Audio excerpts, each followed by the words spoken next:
he just so happened to meet one of the only other gay dudes out there and trap Yeah. him in his hole. Yeah. Wink, wink. And Hey everyone, my name's Nick. and I'm Ray, and today we're going to be reviewing HBO's The Last of Us episode 3, Ron Swanson's return to arms. Let me tell you, when I saw Nick Offerman in that role, take his mask off, dude, I was like, yes. Yeah, it Yes. it was pretty good. You know, it's fun. I don't think I've ever seen him. 'Cause I've never watched Parks and Rec, but I've seen enough clips on YouTube to like know him and to have laughed at enough of his stuff that I like him. It was perfect. It was like the perfect fit because we knew him as Ron Swanson, and one of the things Hmm. he does, right, one of his memes, he goes to Home Depot, and a guy comes up, he's like, "How can I help you?" He's like, "I know more than you." You know, it's Ron Swanson, Yeah, and yeah, Apocalypse starts, right, and he just goes to the Home Depot store, starts grabbing everything. He's a yeah. prepper, he knows, and it's just Hmm. like, that is Ron Swanson. That Yeah, is him there. You know, it was so funny to see. Like honestly, yeah. I'm so glad they picked him. Before we get into the actual Bill and Frank story, though, I just want to say I was really surprised that they filled pretty much this entire episode, which was a long one, like an hour 15 almost. I was really surprised that they filled it with almost strictly side characters, right? I was like, oh, this is Bill and Frank. This is where Joel's taking Ellie. Awesome. We're going to see them real quick and then we're going to see him show up. And then, no, it just keeps going and going. I was like, oh, this is kind of nice. Yeah, honestly, so when I saw the episode length, hour 15 minutes, I was Hmm. like, okay, good. I like long episodes. Sure. And it started off and then, I had Joel and Ellie and they were walking and Hmm. they come across all the dead shit and it's like, Hmm. and then it cuts to the lady holding the baby that we just saw the garb of, in the Hmm. bones and I'm like, are we about to watch a baby die? Damn it. Yeah. You know what I mean? Yeah. And True. Yes. again, as somebody who's never played the game, I don't know what a Bill or Frank is. I don't know what's going on. And it starts this whole backstory. And to me, this episode felt like almost a movie. Like, honestly, it felt Yeah. complete. Like, this episode felt so complete to me, you know? Yeah. And to start out with that scene with Joel and Ellie, what a great transition. But first things first, when Ellie, like the basically the first scene, whenever Ellie calls out Joel and he's like, "Hey, I'm not responsible for Tessa's death. Yeah. You can't pin this on me. You guys were doing it because you wanted this truck battery. It's not my fault." And then like he gives her that nod. I was like, "Oh man, with such little dialogue, what fantastic dialogue. What Yeah. character development showing you Joel's real character. It's like, yeah, he's doing some shady stuff. He was being super selfish, trying to get the things that he needed, and whenever he got called out about someone that he loved dying, he took it he was like, "Yeah, you're right. Sorry."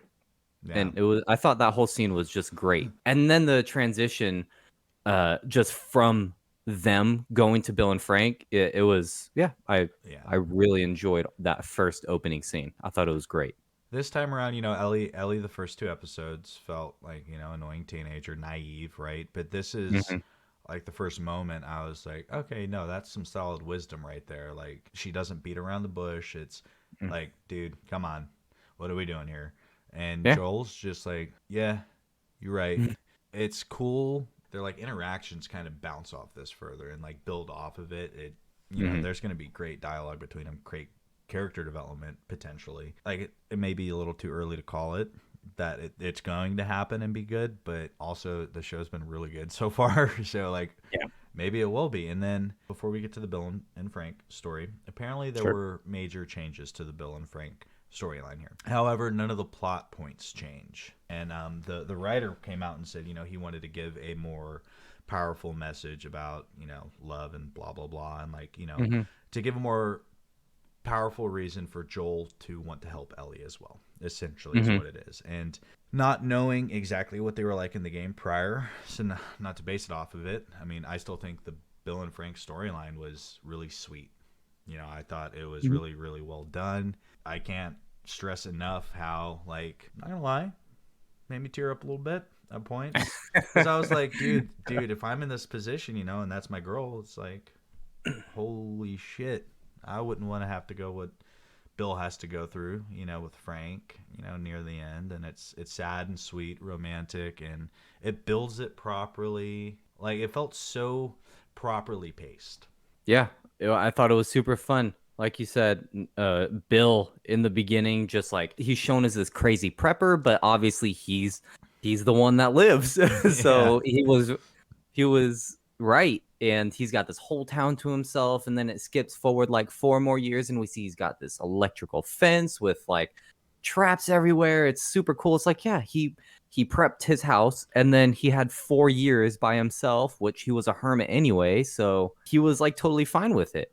yeah, But then we see like, maybe he wasn't so fine because he was kind of lonely, and then he he was. just so happened to meet one of the only other gay dudes out there, and trap Yeah, him in his hole. yeah, Wink, wink. and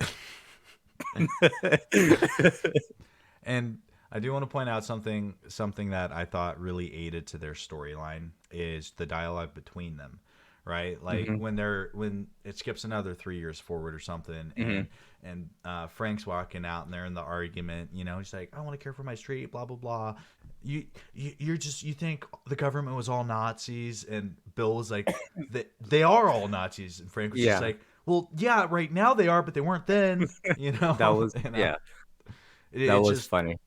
all of it felt like natural that they were talking to Hmm. each other. And even the way Frank, A, noticed Bill was probably in the closet a little bit, with the way he was Hmm. pouring the wine and the music he listened to and whatnot. His, I guess, softer side, we'll say. And brought it out for him. And then, yeah, it was wonderful to watch. I mean, I don't like to see two dudes sleep together, personally. I really don't. I fast forwarded through that part a little bit, not gonna lie. Now, might I say, two guys or two gals, whenever the making out scenes go, if they're getting a little too long for me, I'm like, ugh, I don't like this. I don't like watching two people make out. Like, I'll watch two guys, chicks make out. oh, even that, if it's in the middle of a show or a movie I'm watching and it's just too long and it's going on, I'm like, what the heck? Come on, Yeah. hurry this up. I'm, But I'm. to be fair, it is HBO, and Hmm. they have to fit in a certain amount of sex scenes. It's a requirement. It sure feels like it at this point with Game of Yeah, Thrones, House of the true. Dragon. And I'll say this: I'd rather watch that happen than the childbirth from House of the Dragon. I would rather watch that. True. I'm Yeah. with you there. Yep. So yeah, overall, I mean, this episode just felt powerful, in its message. It really did, especially at the end when Ellie Hmm. and Joel show up. Which, hold on, before I get there, Joel and Tess, when they show up for the first time, and Hmm. Ron Swanson just has the gun there, and Frank's like, just put the gun down. What are you doing? Yeah. And like Yeah. Tess and him are vibing, and Joel and Bill are just like, our Yeah. people here, our significant others, man. They're, Yep. and it was Yep. just like, that was funny to me. It was. And then at the end, in the letter, he even said, Bill says, I never liked you, but I guess we were friends. Yeah. So it's like, oh, that's kind of funny. Yeah. Like, it seems like something his character would say after that whole thing. And it was nice of him to leave everything to Joel or whoever finds the Yeah. letter, which was a funny touch. And near the end, it got real. I mean, Bill said, his purpose was Frank, and he thought he didn't have one prior. He hated the world, and he told Hmm. Joel, that's not what it is. Find something to protect. You have Yep. yours of Tess, who's now Hmm. gone, but her wishes are for him to protect Ellie. So in a way, her dream lives on through Ellie. So now he needs to protect that. Yeah. I thought it was a really, what would you say, eloquent way of propelling Joel's character into having to take care of Ellie further, right? Because he was already reluctant to do as Tess asked and take her to Bill and Frank. And then he gets there, Bill and Frank are dead. And because of the letter, it propels him forward. He's like, okay, we'll go find my brother, which I already needed to do. He's a part of the Fireflies anyway, so maybe he'll know where the lab is at. Yeah. So it was, And it was really well done. it's a great jumping off point. I mean, sure, the whole episode was a side character. It really Hmm. was. But it was really well done and set up so many foreshadowing like events potentially. I feel like. I mean, this episode felt, yeah, side character, but Hmm. it felt important as well. Yeah. And I feel like if someone was watching this episode and they just got bored of it, I could feel that too. Like if you watch this episode and you're like, this was just boring. It's like, yeah, it was just a drama episode. There wasn't a ton of action. Like there was one scene basically of Yeah. action with which hilarious, right? Bill standing out in the rain just in the open Yeah. firing at people. Not Like getting hit, and then when Frank is like, yeah. "Bill, what are you doing?" He gets hit Yeah. immediately. Yeah. Yeah, it was that was funny. But overall, as a whole, I thought this episode was probably the sweetest episode we're going to get, and it was a blast to watch Ron Swanson go from Parks and Rec guy to Yeah. Doomsday Prepper guy to Doomsday Prepper gay guy to Doomsday Prepper old gay guy who commits Romeo and Juliet aside with his lover. You know? Yeah, if they have another episode like this in the series, I might not like that. Mm-hmm. But as a one-off, like, oh yeah, it was fun. I enjoyed the characters. This was fine. I liked this episode. But if they did it again with another character, it's like, Yeah. that's too much. I'm here. This is Let's do a it one pop. per season. Yeah, this isn't a zombie apocalypse show. I'm trying to get some action. I'm trying to see some zombies. I'm trying to see Yeah. some slavers, some raiders. Let me see some action. But Yeah. I'll take a break this week. It was okay. Mm-hmm. Now, as for some of the foreshadowing events, let's talk about Ellie going under the basement, Mm-hmm. seeing the thingy, cutting it open, and then killing it with a little bit of hint of rage on her face. She doesn't look too happy. Doesn't look too Sure. curious. She looks real mad, which understandable, but also very out of character for how she's been so far, I feel like. Yeah, she's been very well, in episode 2 when they were in the city, she was definitely very jovial. Yeah, and this was a complete opposite of her coking and joking manner. This was Mm-hmm. like very serious Ellie, it felt like for a moment. And it was so out of nowhere that this happened, and it was never mentioned, and only the viewer gets to see it. So I feel like Mm-hmm. this may be a very important moment to somewhere in the story, you Yeah, know? maybe. Yeah, and I think so in episode 1 whenever the leader of the Boston Fireflies, right? I don't remember the woman's name. Whenever she's releasing Ellie, she mentions a character's name. Terrorist? Was Riley a terrorist? Like, oh, I believe it was the person who owned the knife or something, or she mentions a character's name. So while she told Tess and Joel that she went alone into that mall, I'm wondering if she did not, in Yeah. fact, do that. She went down there with a friend. Her friend slash boyfriend slash girlfriend, whatever, got bit, died. She got bit, didn't die, and now she's super, super mad at Yeah. zombies, as one who loses someone to zombies probably would be. And that's fair. That's Yeah. fair. I do want to give a shout out for my personal thing here, right? On Mhm. this episode, the two standout things. We'll do 2.5.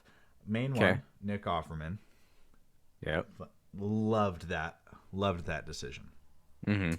2, the soundtrack this episode was amazing. Just Sure. straight amazing all the way through it. Mm-hmm. 2.5 is Frank's character, actor. I don't know Mhm. his name. He killed it too, I think. Those were standouts that I wasn't expecting to happen, and it happened, and I really loved this episode, yeah. Yeah, whenever I saw the Frank character, whenever I saw him roll out in that wheelchair, I was like, man, Bill's really been going to town on that ass. We know who the top is in this relationship, Bill but the then Yeah, that's funny. But yeah, this episode, I feel like people are either going to love or hate, and I think a big Mhm. part of it is going to be people being uncomfortable with homosexuality relationships on screen, honestly. But if you look at it through the lens of empathy and put yourself in Bill's shoes or your partner in Frank's, right, Mhm. or vice versa, and you look at it that way, you'll see the loving, touching story that it was. Yeah, and I mean, it didn't feel like it was thrown in your face in this one either. Obviously, I mean, they're the only couple on screen and they're obviously a gay couple, but it wasn't like, oh, our life is so hard because we're gay. It was like, no, we're the only two people in this entire area. Yeah, I want to Like, make friends. There are no friends to be yeah, but had. we don't have friends. You cannot. There are none to be had. Yeah. And he's like, Yeah. well, I've been talking to a lady on the radio. Yeah. And Bill's like, what? Yeah. Dude, that part was so funny. Yes, it was. Overall, it was a good one. Like I said, I understand if you didn't like it because of the pacing specifically. But for me, it was all right. I didn't mind it. Yeah. Also, I just want to point out, you like what you like, you dislike what you dislike. It's your prerogative. I enjoyed it. I thought it was great. Sure. I thought it was great storytelling. So, you know, this is why this is our review on it, because, Yeah. you know, we are Nick and Ray. So there is that. So with that, all in all, I'm excited for episode 4. I'm excited for what the rest of the season holds, to be honest, if it continues at this quality. Yeah, I hope it does. But with that, Ray out. Thanks for watching. Hey, Nick here. If you enjoyed this video, please gently caress that like button for us. And Ray, thanks for watching. It was a blast. Make sure to hit that subscribe if you want to stay up to date with what we're doing, what me and him are doing. There. Me and him, Nick and Ray. Subscribe.